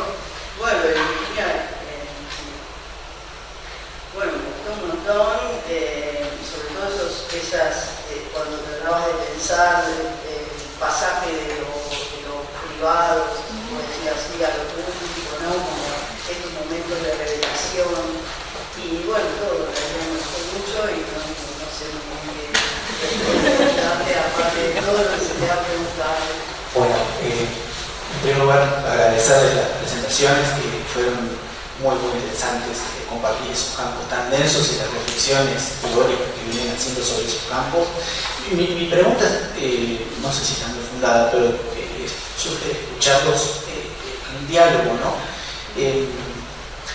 Pensando en la temporalidad extensa del campo que vos compartías y entiendo que también Nicolás, una pregunta que me surgía es si, pensando en función de cierta actividad del Estado respecto de los movimientos sociales, su financiación, pero también posiblemente algún proceso de cierta falta de legitimidad o de interpretación de los movimientos sociales hacia los colectivos, más recientemente, cómo pensar estos procesos de contención y al mismo tiempo de subjetivación y de autonomía, y si hay posibilidad de pensar en serie con el campo de Nicolás, esto, o sé que pensar digamos, competencia de estos paradigmas subjetivantes o no, probablemente no lo sé, es una pregunta porque la verdad que me interesa saber cómo lo ven ustedes.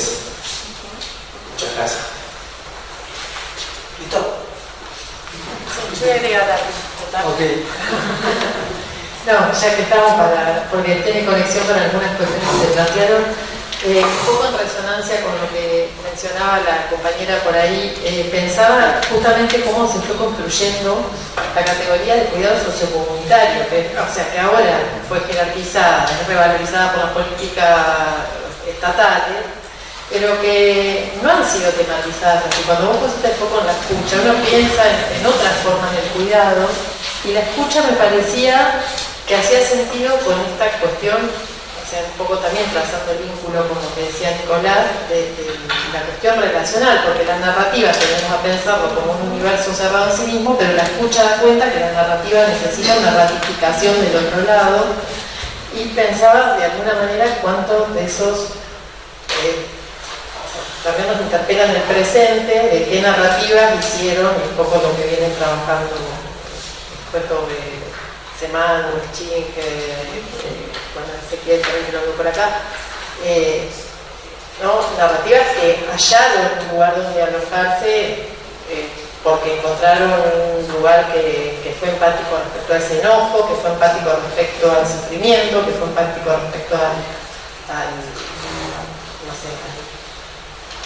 desconocimiento del estado de esa situación. Entonces digo, ¿cómo? Me encantó la idea de la escucha, también coincido, digamos, lo del cuidado emocional se viene trabajando, pero la escucha me parece como una acción del cuidado, expresa esa posición relacional, me parecía interesantísimo. Y también respecto a lo que planteaba Nicolás del neoliberalismo, que justamente hoy en la mesa, que también compartíamos con Virginia, con Jero, con Ceci, que está por allá, con Marina, que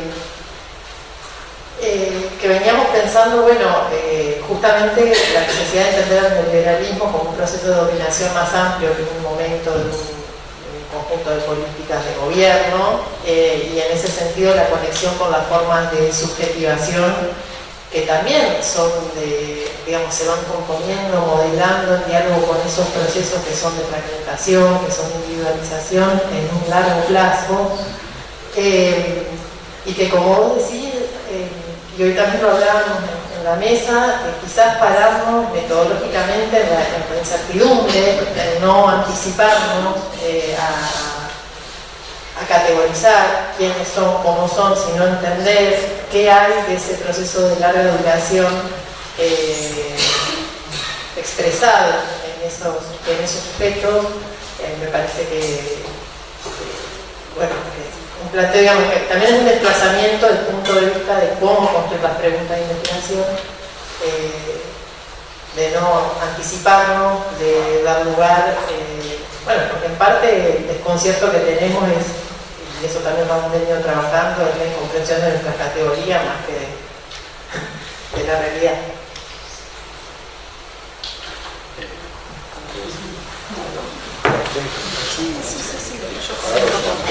¿Se escucha? ¿Sí? Trato de hacer unos comentarios generales, porque son muchas preguntas y comentarios y todos son muy sofisticados, ¿no? Así que trato de tomar un poco las cuestiones. Vos preguntabas sobre la cuestión de la narrativa, si es a nivel más macro. Me parece que justamente eso tiene que ver con algo de lo que alguien sugirió por ahí sobre la cuestión de la relación entre estructura social y modo de subjetivación.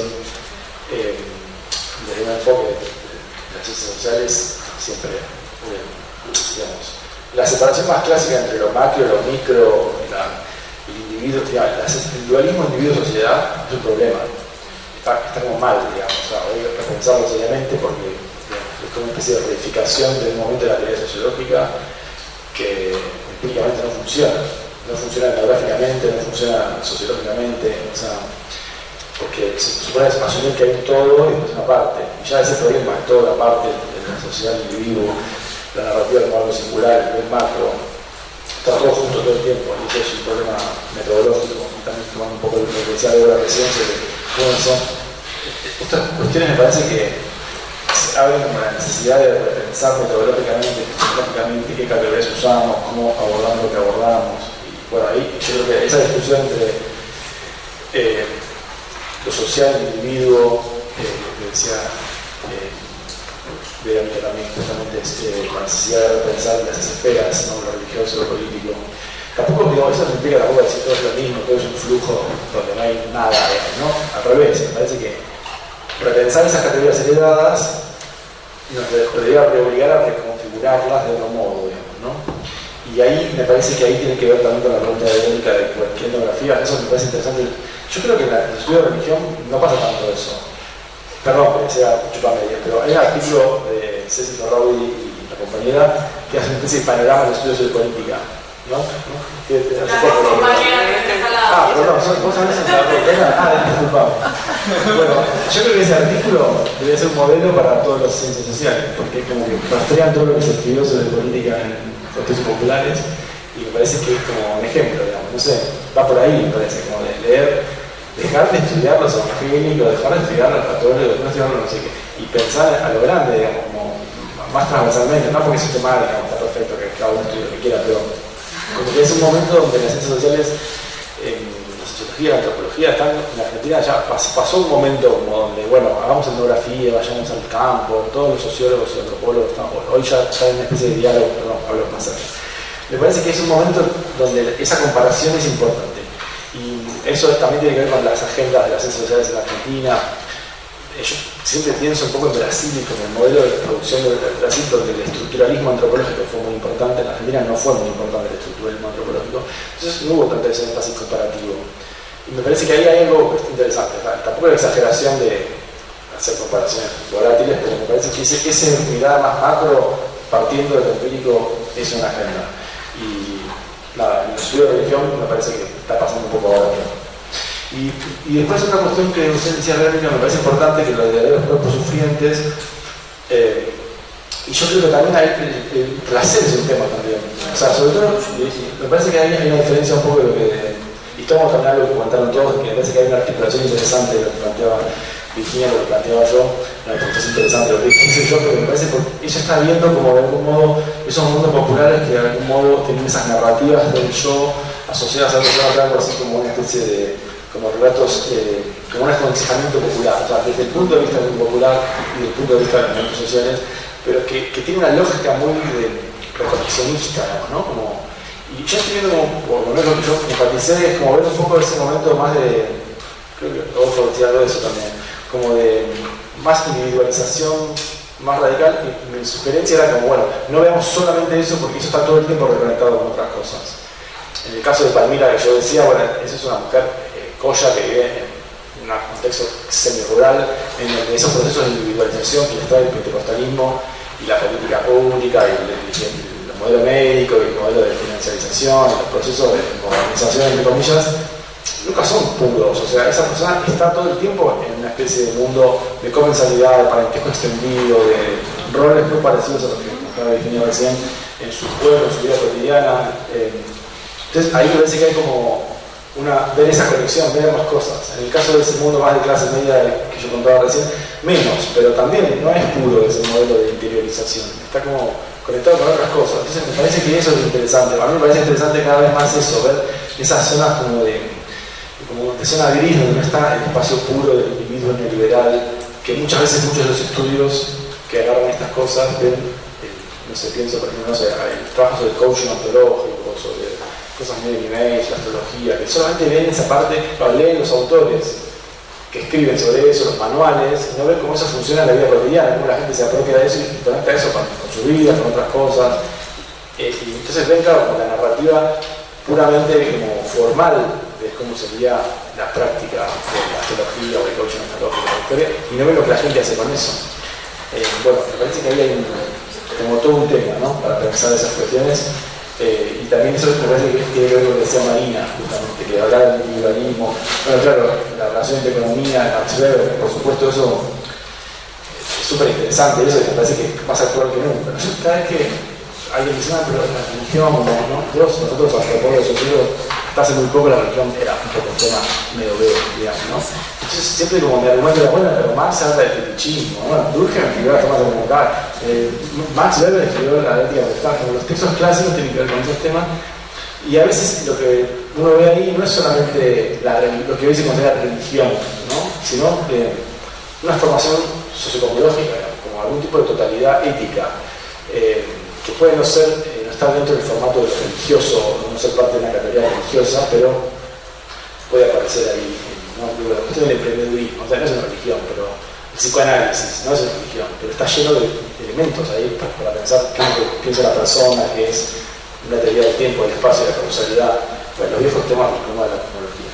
Y entonces algo que decía Marina, me parece que sí, que justamente, insisto en eso, como el individualismo no es en sí, sino con qué se conecta, cómo declina la praxis, digamos, ¿no? ¿Con qué se conecta? ¿Cómo se combina? Se combina, me parece, en grupos sociales diferenciados, se combina diferencialmente. Y eso es algo a pensar, digamos. Me parece que no habría que tampoco asumir una teoría de la estructuración social o de la estructura social como una definición en sí, sino verla comparativamente. Pero me parece que está bueno mantener el problema de la clase, por ejemplo, o el problema de las diferencias entre grupos sociales. Porque me parece que hay diferencias que si uno abandona el problema de la clase, abandona un montón de cuestiones, digamos, ¿no? Bueno, eso. Bueno, gracias por todos los comentarios, las preguntas. Bueno, buenísimo que el compañero que es docente, ¿no?, dentro de organizaciones sociales y la pregunta que hacía del lugar de las mujeres. También hay acá una cuestión metodológica, que mis vínculos suelen ser más con mujeres, entonces son los relatos que... Y ahora hay un texto de Marcos Pérez que trabaja estas situaciones también, ¿no?, de un libro que se llama ¿Qué tienen los pileteros en la cabeza? Y Marcos se mete más con los grupos de autodefensa y ahí va dando cuenta de también cómo se van conteniendo, porque es un trabajo muy exigido, tener que estar poniendo el cuerpo, tratando de custodiar los lugares frente a la policía, etc. Y él va viendo también cómo se van conteniendo a través del entrenamiento, ¿no? Salen a correr, le piden a las organizaciones que compren algunos elementos de gimnasio y cómo, bueno, esto es una línea también, que por lo general la recuperación de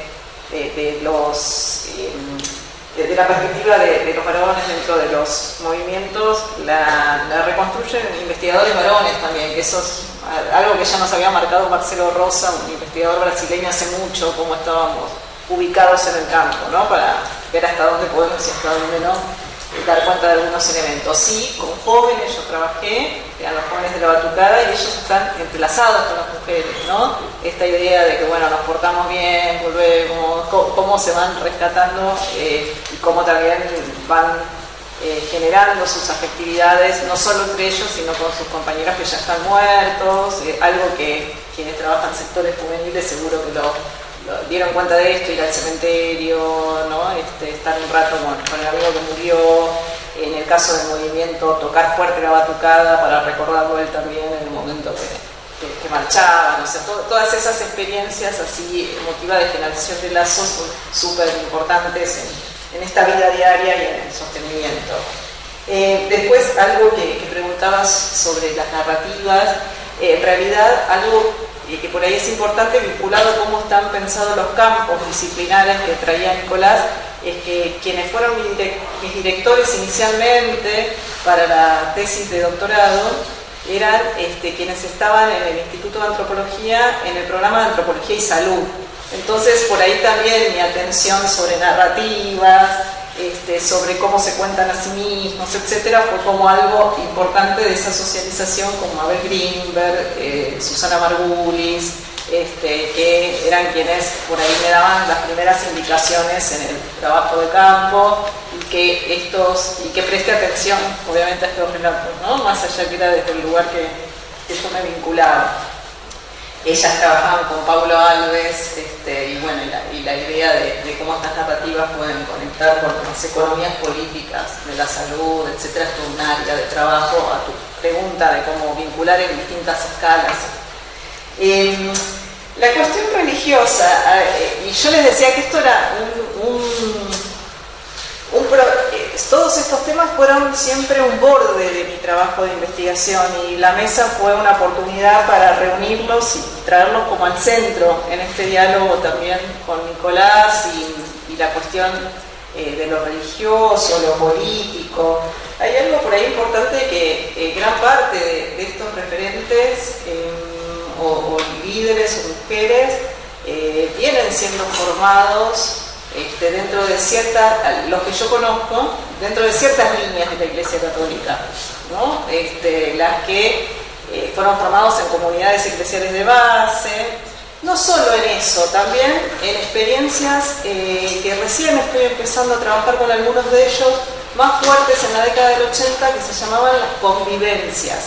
O sea, fueron proyectos en la zona de Solano, Quilmes, donde no solo eran partícipes de comunidades eclesiales de base, sino que vivían en comunidad. O sea, fueron un grupo de 30 personas que vivieron en comunidad compartiendo todo, recursos, la vida, los gastos. Era esta generación de un hombre nuevo, ¿no? Esta idea de un proyecto terrenal de Jesús, y donde fueron incorporando sensibilidades y claves para interpretar el mundo. Los visitaban artistas de renombre,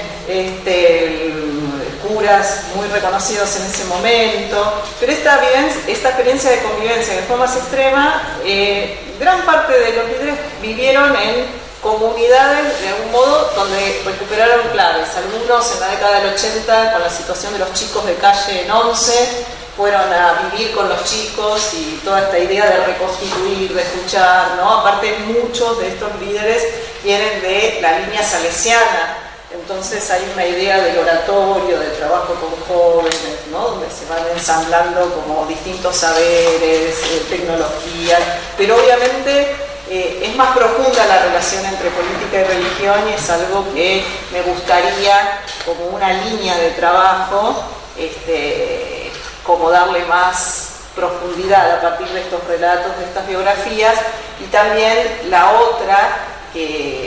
el otro aspecto, que hoy lo hablaba con Ceci Ferraudi Curto, que es la formación muy masiva en barrios populares de psicólogos sociales, pero que también son parte a veces no solo de la escuela de Pichon Rivière, sino también de grupos de la iglesia que forman psicólogos sociales, ¿no? Y muchas de las mujeres fueron certificando esos saberes después como psicólogas sociales y bueno, todo ese ensamblaje es como muy incipiente, lo vengo registrando, lo vengo charlando, pero todavía no constituyó como el eje, ¿no? de mis trabajos que me gustaría, por supuesto, que lo sea. En el caso de estas narrativas más asociadas al bienestar, es algo que no está como fuera de las relaciones construidas en los gobiernos kirchneristas, ¿no? La idea del derecho, la idea de bueno, estos relatos poder tramitarlos en un dispositivo de bienestar que habían construido. Yo seguí el caso de la Tupac Amaru, pero la CETEP lo tiene, sus mutuales, la idea de poder construir de manera autogestiva y en relación con el Estado toda una, por ejemplo, en el caso de la Tupac Amaru, la insistencia central era justamente con esta cuestión de la corporalidad, como bien señalaba Vero, que están todas estas apuestas, no solo en los relatos, sino en las apuestas también, era una obsesión de Milagro Sala, era que tengan dentadura completa, y tenía que ver con esto, con poder levantar la mirada, con poder hablarle al otro, con poder ir a hablar con un ingeniero cuando había que redistribuir recursos o negociar planes de vivienda. Y todo el carácter de construcción de este proyecto de bienestar obviamente también tiene elementos que hoy yo no trabajé en profundidad, pero que la gestión que hacen los movimientos también tiene un aspecto coercitivo, ¿no? de una alta regulación de conductas. Entonces eso era una tensión. O sea, en el caso de la Tupac Amaru, el acceso al bienestar también tenía que ver con saber comportarse, ser limpio. Las agentes sanitarias en el barrio hacían recorridos por manzana para ver si tenían las vacunas dadas, si el frente de la casa estaba correctamente pintado de acuerdo a las manzanas.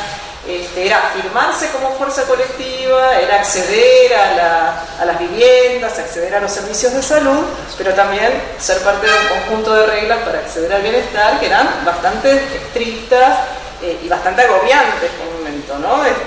Siempre me decían los días que a veces hacían como un concurso para ver si las fachadas los jardines estaban bien, me decían, ese día si vos venías sonaban las podadoras, los perros estaban almidonados, ¿no?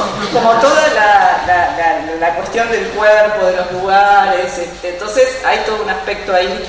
Y obviamente esto que traía Vero con al mismo tiempo una construcción y una fragilidad de todos estos procesos que están en un contexto mucho más fuerte de precariedad, de reconversión, de formas de trabajo cambiantes. Entonces toda esta apuesta de construcción de 10 años se fue vaciando, debilitando.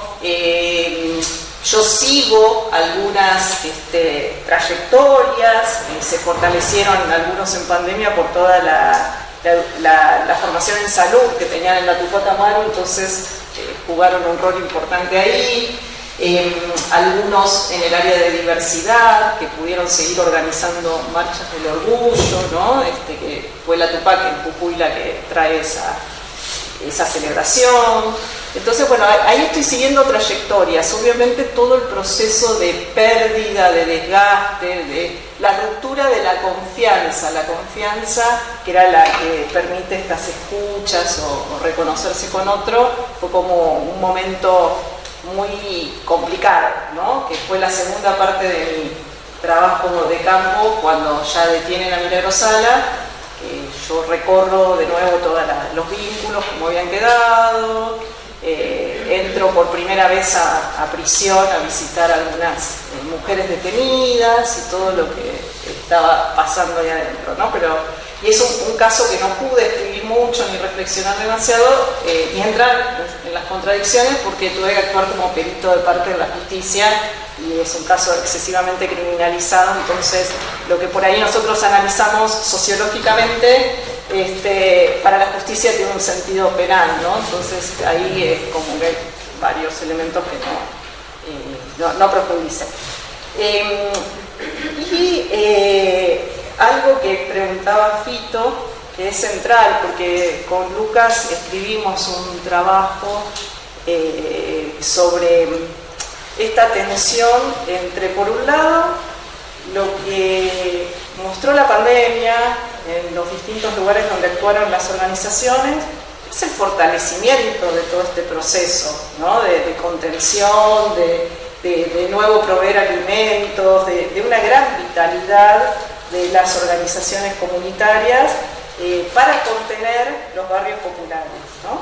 Incluso para contener esta idea de contención ampliada a contener un cuerpo que desbordaba en la protesta, en los peligros, bueno, se contuvo eso también, ¿no?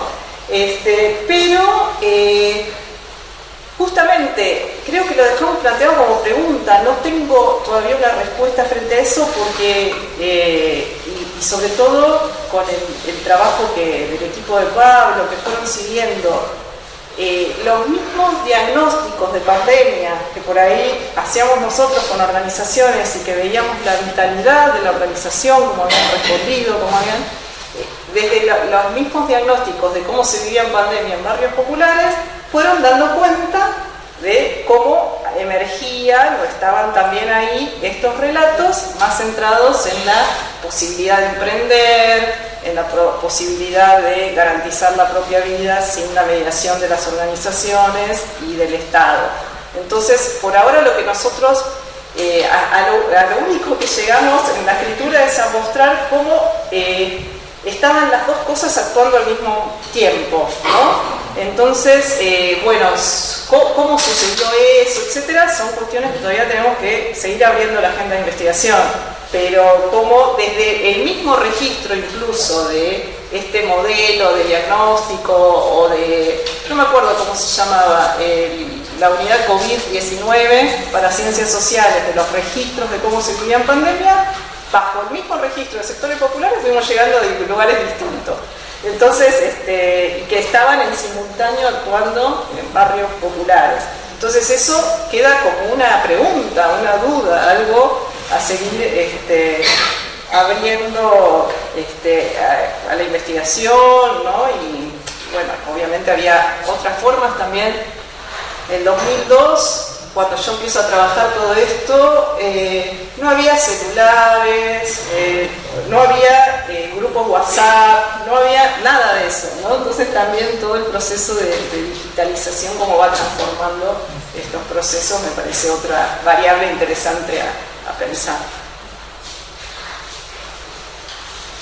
Bueno, podemos tomarnos 10 minutos más, o sea, una o dos preguntitas podríamos abrir. Y cerramos la mesa antes de las 8 que tenemos ya prevista la partida. Pero si alguien se quedó con ganas de hacer una otra pregunta. Ya están cansados, ya bueno, agradecerles, me había quedado solo una cosita que me parecía que en teoría de bienestar, cómo era una manera de ejemplificar esa conexión que vos decías, ¿no? Entre narrativa y estructura, porque es decir, hay todo un conjunto de políticas que habilitan que bienestar pueda ser la palabra que empiece a significar esos procesos de reconstitución de la persona, como decía Virginia, digo, simplemente como para pensar también cómo esos procesos estructurales generan condiciones de posibilidad para la emergencia también de ciertas narrativas, que no quiere decir que vayan a suceder así, pero que está bueno pensar por qué es posible hablar de bienestar, la experiencia de la Tupac. No, justo sobre eso, agrego algo que estoy pensando, que no dijimos, y que tiene que ver con lo que vos estabas diciendo, que la cuestión del bienestar, yo de palabras como bienestar y emoción, emocionalidad. Porque la Universidad de San Martín tiene una oficina para gestión emocional de sus estudiantes. La Ciudad de Buenos Aires tiene su organismo que es administración emocional de los ciudadanos. O sea, son como todo el desarrollo de una política institucional a nivel universitario, gubernamental, que tiene que ver con la gestión emocional, muy asociada al bienestar. Entonces, eso es interesante, porque hace 10, 15 años estos discursos aparecían esas cosas que en New Age, esos talleres, gente que se abrazaba, hablaba de cosas. Y hoy eso está en el diseño de políticas públicas, en organismos gubernamentales. Eso es interesante. Bueno, sin más, agradecer muchísimo a Virginia y Nicolás otra vez que hayan venido, que hayan compartido campos, sus relecturas, sus preguntas, a todas las personas que se acercaron a estar hoy, a seguir mañana y pasado, que tenemos 2 días más intensos, ricos y interpeladores de jornadas, así que esperemos encontrarnos en las actividades plenarias que también tenemos mañana al mediodía y después de las 5:30 con 3 mesas especiales que vamos a estar compartiendo. Gracias.